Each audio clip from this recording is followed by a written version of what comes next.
so I can eat some candy. Nigga, this shit ain't healthy. Nigga, hold your text on. Ballin', man. I know I'm late, hella late. What time it is?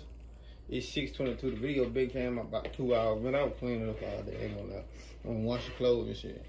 The video probably gonna be out about 7 o'clock, 7:30. I say at least. About 7:30, 7:40, around that time. But yeah, man, we got Mr. Ballin', man. We're gonna go ahead and get the video started. The video ain't that long, so. Oh yeah, man, I'm mad as fuck about SummerSlam last night too. I ain't gonna cap. Jimmy bitch ass. I know it's gonna be Jimmy versus Jay at Payback. I know that. But Roman Reigns probably ain't gonna have to have no fight. I know he probably at least gonna skip about two more events. He probably gonna skip about 2 more events. Cause I don't know how this, you know what I'm saying, that bloodline story gonna go now. Shit crazy. But yeah, man, we're gonna get the Mr. Ballin' story. On the night of May 27th, 1995. What happened on this trucker's route from hell?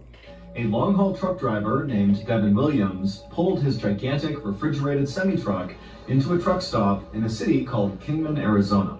After putting his truck in park, Devin reached over and grabbed his sleeping bag off the passenger seat and began to unroll it. Devin would normally get out and use the bathroom and brush his teeth before going to sleep for the night.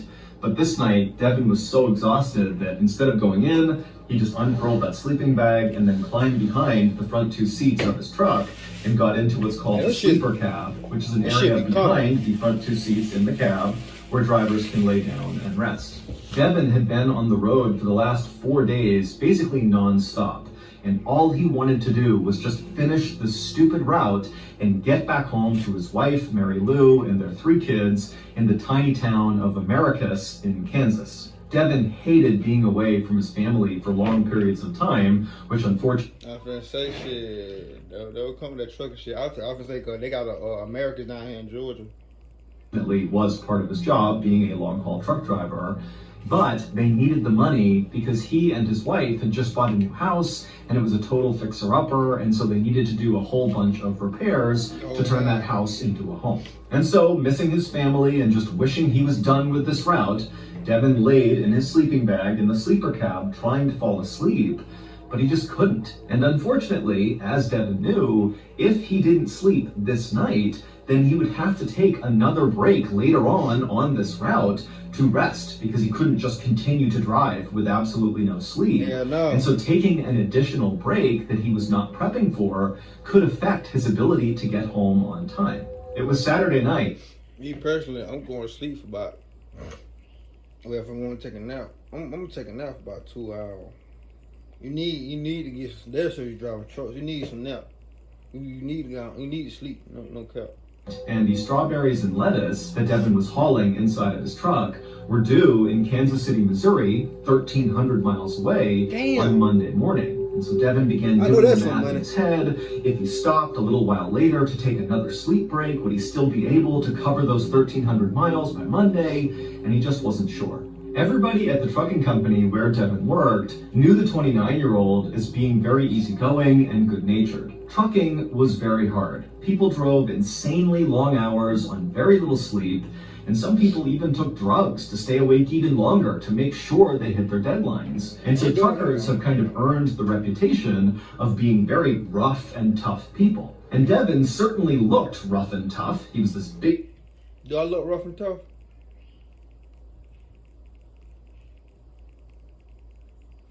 If I don't, give me a couple months. I will be.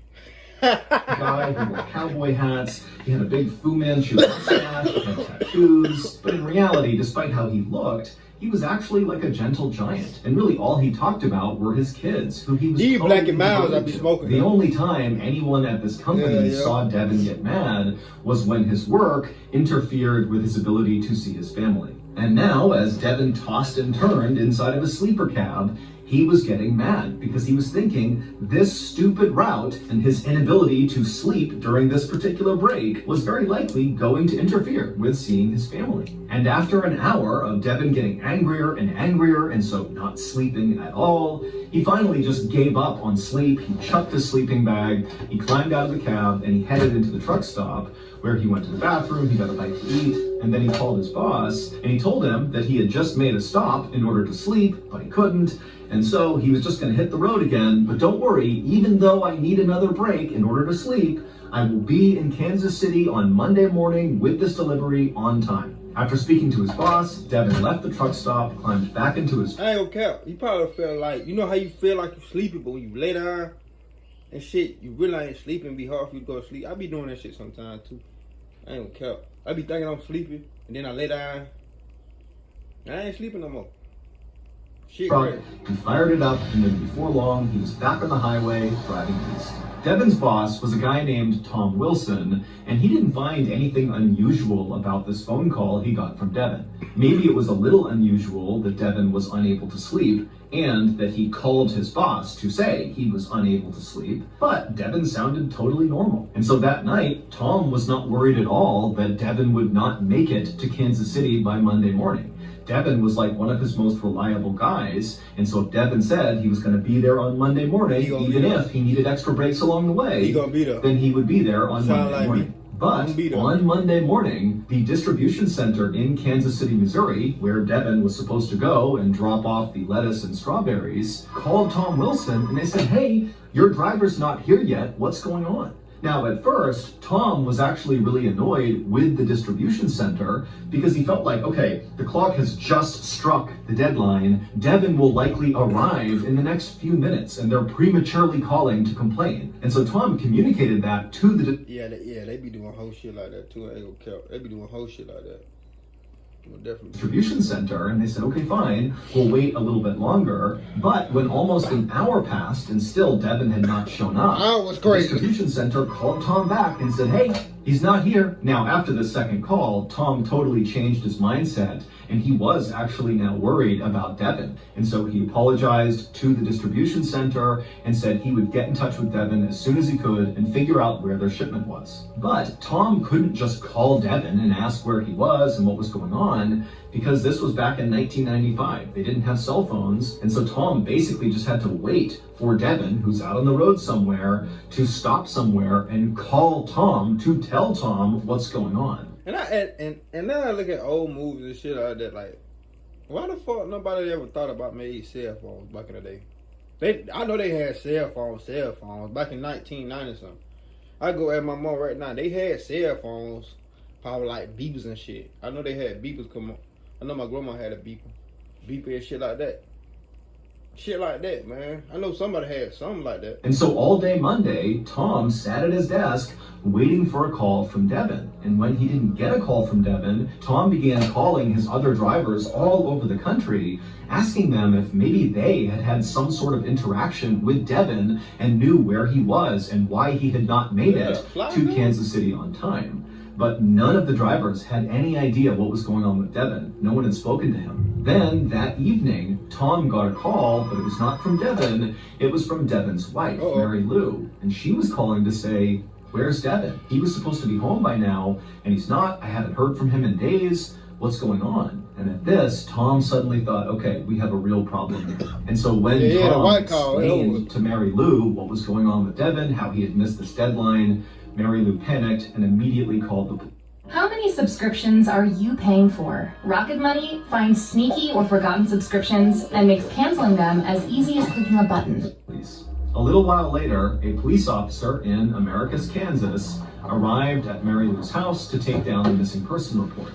And after they did that, the deputy assured Mary Lou that very likely her husband would be found and he would be just fine. And so they explained to Mary Lou that what they would do is put out an alert to all the different police departments that fell kind of roughly along the route that Devin's truck had been on, and see if any of them had had some sort of interaction with Devin. You know, maybe he got into an accident, maybe his truck broke down and he was stranded somewhere, you know, maybe he was hospitalized, who knows? But very likely one of these police departments would know where Devin was. And sure enough, after this alert went out, the officer got a call back very quickly from a sheriff's department in a place called Coconino County, Arizona. Coconino County was located 200 miles to the east of Kingman, Arizona, which was where Devin had been on Saturday night but couldn't sleep, and then called his boss to say he was going to hit the road again. But interestingly, the sheriff's department in Coconino County made it very clear to the police officer in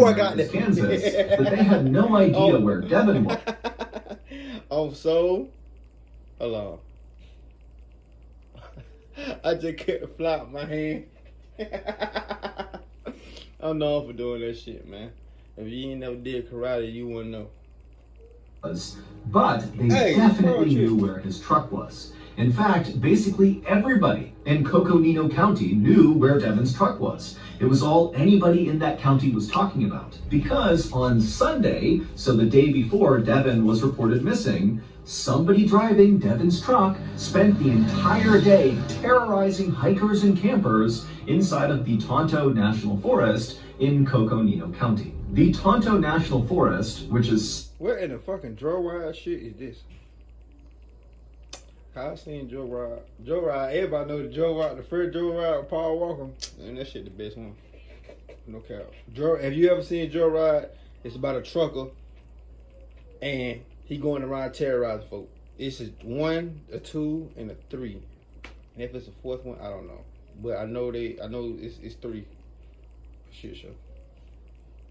600,000 acres of just rugged wilderness preserve was nowhere near Devin's trucking route. In fact, it wasn't near any trucking route ever. It's like 20 miles off of the highway, and the roads in the forest are barely wide enough to support small cars going through, let alone a 48-foot long, massive 10-ton semi-truck like Devin was driving. But on Sunday morning, so roughly 8 hours after Devin had called his boss Tom, 2 hikers named Lynn and Jack Yarrington were in their tent inside of Tonto National Forest, just having a nice time. It's peaceful, it's quiet, and they're right near this dirt road that kind of bent around a corner. And suddenly, they began to hear a rumbling sound coming from one end of this road.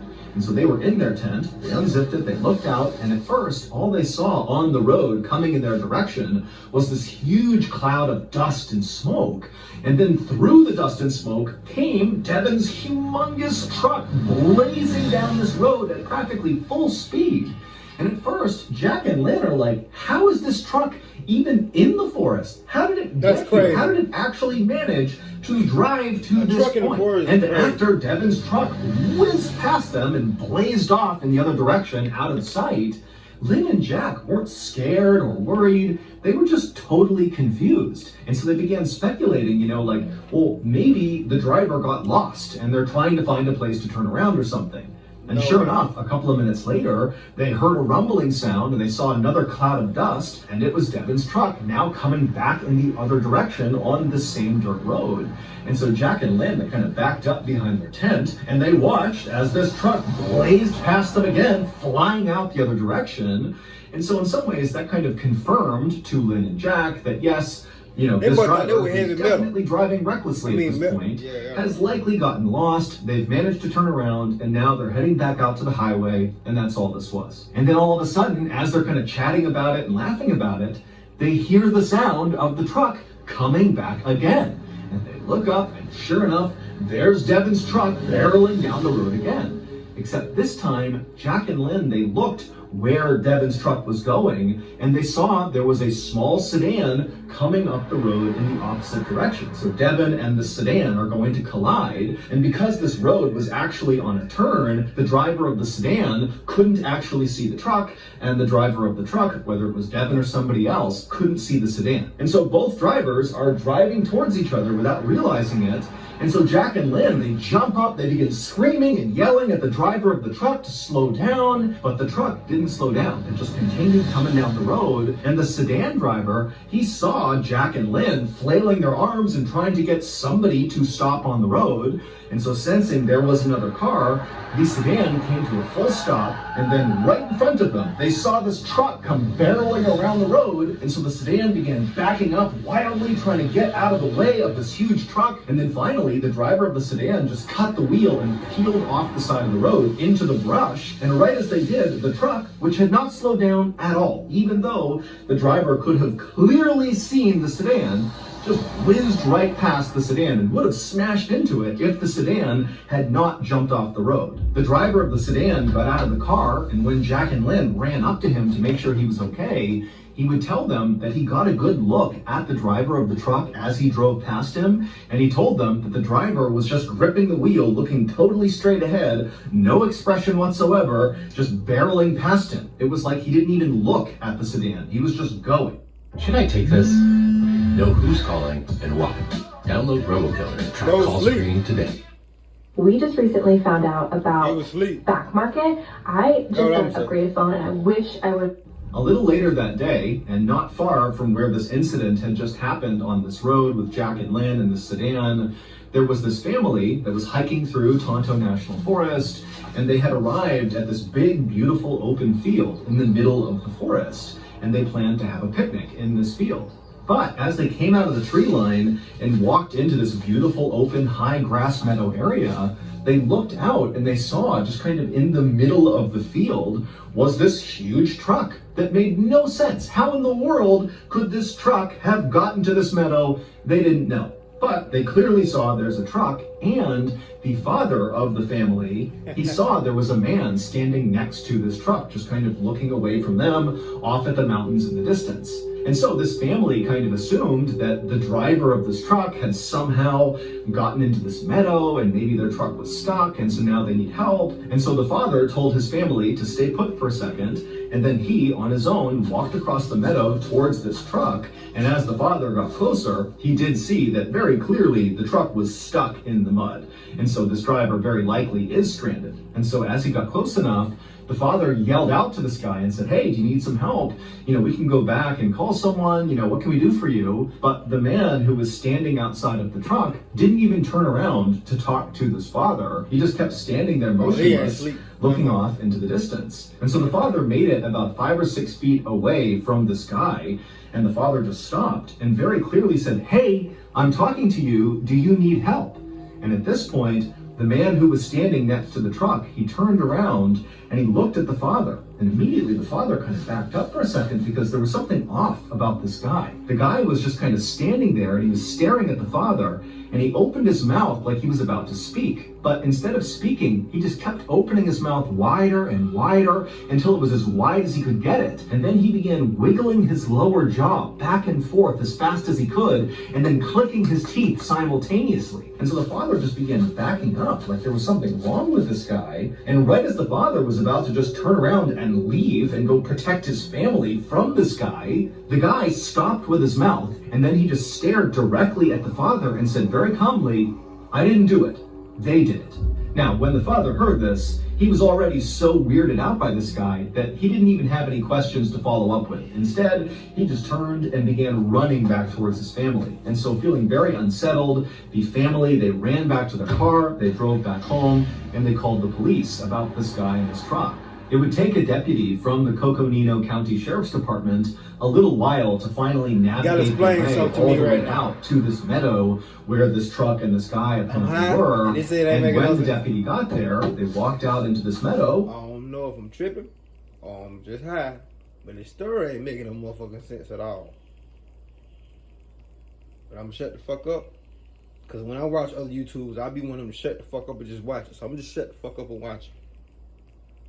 And sure enough, just like the father had said, there was the truck stuck in the mud. And so the deputy began walking out to the truck, expecting to see the driver, this guy who the father had said was acting totally weird. But when the deputy got up there, he found the truck was totally abandoned. There was nobody in the cab, there was nobody nearby. It was just sitting here, but it was still running. And so the deputy tried to open up the cab, but it was locked. He did look inside, and everything looked very neat and orderly. And then he went around to the back of the truck, and he opened up the back doors, and he found the refrigeration unit was still on, and inside of this truck was lots and lots of strawberries and lettuce. So the deputy really didn't know what to make of this truck in the middle of the field, combined with this report that the father gave about this guy who was standing near it, acting totally weird.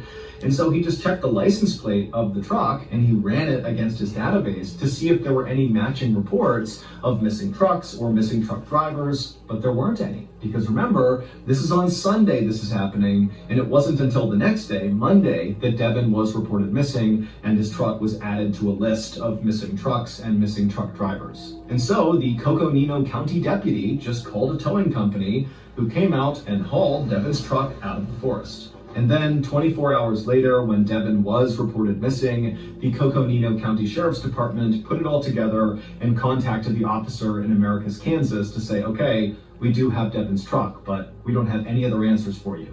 The behavior of the man who was driving Devin's truck through Tonto National Forest was so insanely out of character for someone like Devin that it seemed totally impossible that Devin could have done this. But both Lynn and Jack Yarrington and the other people who saw this truck flying through the forest on that Sunday, they all insisted that the man they saw in the cab driving this truck matched the picture of Devin Williams. But there was absolutely no reason for why Devin would want to go to the Tonto National Forest. And even if he did want to go to this forest for some reason, he should have known that his massive semi-trailer truck was not a good choice to be driving around these narrow dirt roads in the middle of this wilderness preserve. All we know about Devin is that at the time he went missing, all he likely wanted to do was just get home to Americus, Kansas to be with his wife and 3 kids again. That's really all he cared about. The police did consider that, maybe Devin just ran away.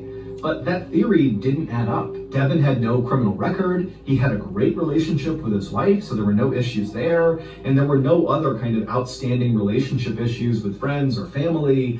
And financially, even though it was a little tight, they were doing just fine. They just wanted some extra money to fix up this house and make it really nice. It wasn't like they were struggling to put food on the table. Also, the police considered that, maybe Devin was kidnapped or something. But Devin is like this big, imposing, tattooed, cowboy hat, big mustache, tough truck driver. I mean, who's gonna try to kidnap that guy? Devin also had no medical issues. He wasn't struggling with his mental health. He had no neurological abnormalities. He also never used drugs and always passed every single drug test that he got while working for this trucking company. Devin was basically just this totally normal, nice, well-adjusted guy with nothing. I do too, cause these black and miles, but they be hitting there all the time, man. Thing to run or hide from. And so none of this made any sense. Police mounted a massive search inside of Tonto National Forest. Weed on GTA. And during the search, the couple, Jack and Lynn Yarrington, who had seen the truck barreling up and down the road and nearly collide with that sedan, they would tell searchers that they actually thought they saw Devin Williams, not in his truck, but out on foot, walking around on Monday morning. So just hours before he would have been reported missing. They said they just saw this guy wandering barefoot down the road as they were driving out of the forest. And they slowed down to ask him if he was okay. And this guy, who looked exactly like Devin Williams, responded by picking up a rock and throwing it at their car.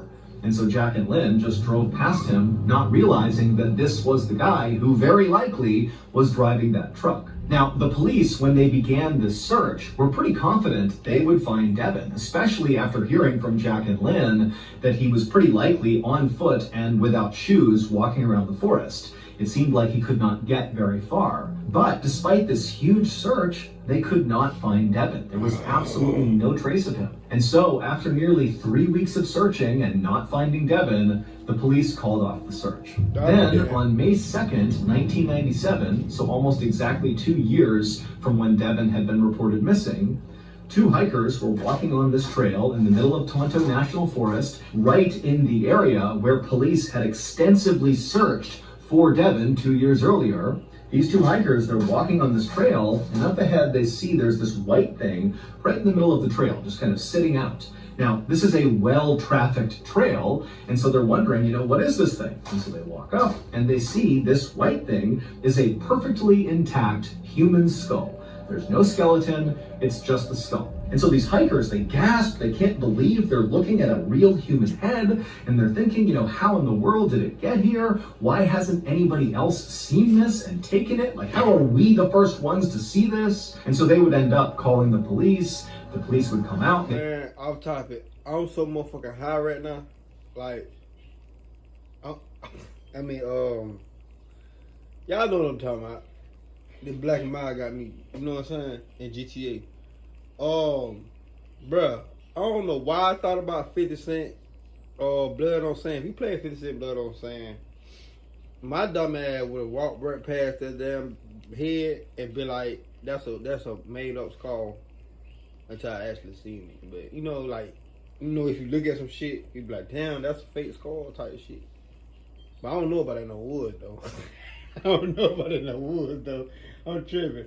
I don't know about the wood. It would be sent in for testing, and sure enough, DNA testing would reveal the skull belonged to Devin Williams. No one has ever been able to explain what actually happened to Devin Williams, but the discovery of his skull inside of Tonto National Forest nearly guarantees that the driver of the truck 2 years earlier really was Devin, and the guy standing outside of the truck that was stuck in the mud in the meadow was likely Devin, and the guy throwing rocks at Jack and Lynn's car was Devin. People have put forth a whole host of theories about what happened to Devin, ranging from he had some sort of medical event where he kind of lost his mind and that's what caused all this strange behavior, or maybe Devin was on drugs despite not having any history of drug use. Maybe he took a really strong drug and that's what caused him to do all this. And still others believe that maybe there's a paranormal element to this whole story, that perhaps Devin was contacted by aliens and that's what induced all the bizarre behavior, and then ultimately he was abducted by said aliens, and then somehow his skull wound up back on this trail in the middle of Tonto National Forest. And as crazy as that sounds, still to this day, no one has any idea what happened to him, so that theory is just as good as any other. So that's gonna do it. If you enjoyed today's story, be sure. No motherfucking way. You think an alien did some shit like that? So you think an alien just sat their ass up here and drove a truck, stand, look at the truck, walk. You think aliens finna walk on the motherfucking highway, my name? Like they finna let him drop him off and let him do that shit, and then pick the nigga up again. Hey, come on, later on. We gonna get you and kidnap you and take your truck and do all this extra shit so they make it think it look like you, and then they might have this some shit like that. I ain't gonna care. Hey, cause I used to play. Hold on, I used to play Alien Simulator. I think that what it called. Never say never. I just thought about that. Never mind. You can't even say that. Damn, that shit got me thinking. I'm finna look up this case. But Mr. Ballin Sundays, give the video a thumbs up, like, subscribe. Make sure y'all, you know what I'm saying, subscribe and hit the like button too. You feel me? I was gonna do it this week, but I probably gonna do it next week.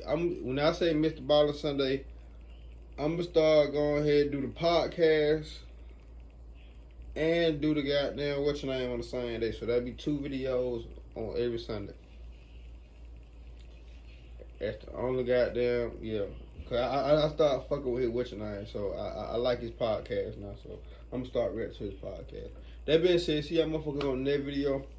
Let's ride, nigga. Give the video a thumbs up, man. Y'all ain't doing shit no way, nigga.